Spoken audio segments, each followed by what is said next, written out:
బులెటిన్లో breaking news చూస్తున్నాం. Wayanad MP Priyanka Gandhi భర్త వ్యాపారవేత్త రాబర్ట్ వాద్రాకు మరోసారి ఈడీ సమన్లు జారీ చేసింది. యూకేకు చెందిన ఆయుధాల వ్యాపారి సంజయ్ భండారీతో సంబంధం ఉన్న మనీ లాండరింగ్ కేసులో ఈడీ సమన్లు జారీ చేసింది. Prevention of money laundering act కింద వాంగ్మూలం నమోదు చేయడానికి రేపు ఈడీ ప్రధాన కార్యాలయానికి రావాల్సిందిగా ఈడీ నోటీసులో పేర్కొంది.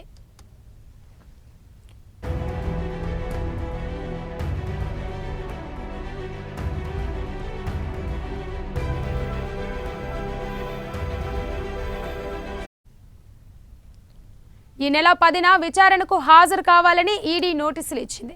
అయితే ఈ నెలాఖరులో విదేశీ పర్యటనకు ముందు గాని తర్వాత గాని హాజరవుతానని వాద్రా తెలిపారు. తన కుమార్తె గ్రాడ్యుయేషన్ వేడుకలో పాల్గొనడానికి విదేశాలకు వెళ్తున్నట్లు ఈడీకి తెలియజేశారు.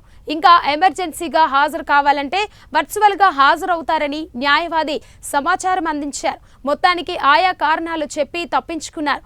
తాజాగా మరోసారి అధికారులు నోటీసులు ఇచ్చారు. బుధవారం విచారణకు హాజరవుతారా లేదా అన్నది తెలియాల్సి ఉంది.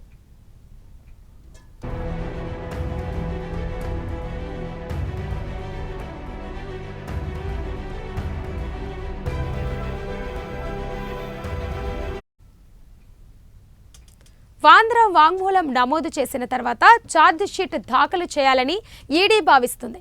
ఇదిలా ఉంటే రాజకీయ ప్రయోజనాల కోసం తనను వేధిస్తున్నారని, ఇబ్బంది పెడుతున్నారని రాబర్ట్ వాద్రా ఆరోపిస్తున్నారు. వివిధ మనీ లాండరింగ్ కేసుల్లో గతంలో 3 రోజుల పాటు వాంద్రాను ఈడీ అధికారులు విచారించారు.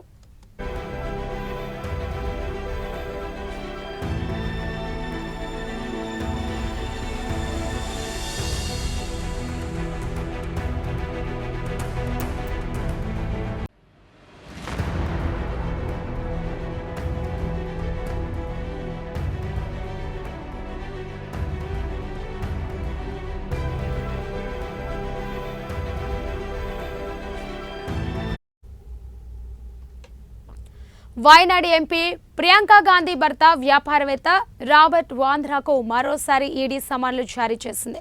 యూకేకు చెందిన ఆయుధాల వ్యాపారి సంజయ్ భండారీతో సంబంధం ఉన్న మనీ లాండరింగ్ కేసులో ఈడీ సమన్లు జారీ చేసింది. Prevention of money laundering act కింద వాంగ్మూలం నమోదు చేయడానికి రేపు ఈడీ ప్రధాన కార్యాలయానికి రావాల్సిందిగా ఈడీ నోటీసులో పేర్కొంది. ఈ నెల 10న విచారణకు హాజరు కావాలని ఈడీ నోటీసులు ఇచ్చింది. అయితే ఈ నెలాఖరులో విదేశీ పర్యటనకు ముందు గాని తర్వాత గాని హాజరవుతానని వాద్రా తెలిపారు. తన కుమార్తె గ్రాడ్యుయేషన్ డే వేడుకలలో పాల్గొనడానికి విదేశాలకు వెళ్తున్నట్లు ఈడీకి తెలియజేశారు. ఇంకా ఎమర్జెన్సీగా హాజరు కావాలంటే వర్చువల్గా హాజరవుతానని న్యాయవాది సమాచారం అందించారు. మొత్తానికి ఆయన కారణాలు చెప్పి తప్పించుకున్నారు. తాజాగా మరోసారి అధికారులు నోటీసులు ఇచ్చారు. బుధవారం విచారణకు హాజరవుతారా లేదా అన్నది తెలియాల్సి ఉంది. వాద్రా వాంగ్మూలం నమోదు చేసిన తర్వాత ఛార్జ్ షీట్ దాఖలు చేయాలని ఈడీ భావిస్తుంది. ఇదిలా ఉంటే రాజకీయ ప్రయోజనాల కోసం తనను వేధిస్తున్నారని, ఇబ్బంది పెడుతున్నారని రాబర్ట్ వాద్రా ఆరోపించారు. వివిధ మనీ లాండరింగ్ కేసులో గతంలో 3 రోజుల పాటు వాద్రాను ఈడీ అధికారులు విచారించారు.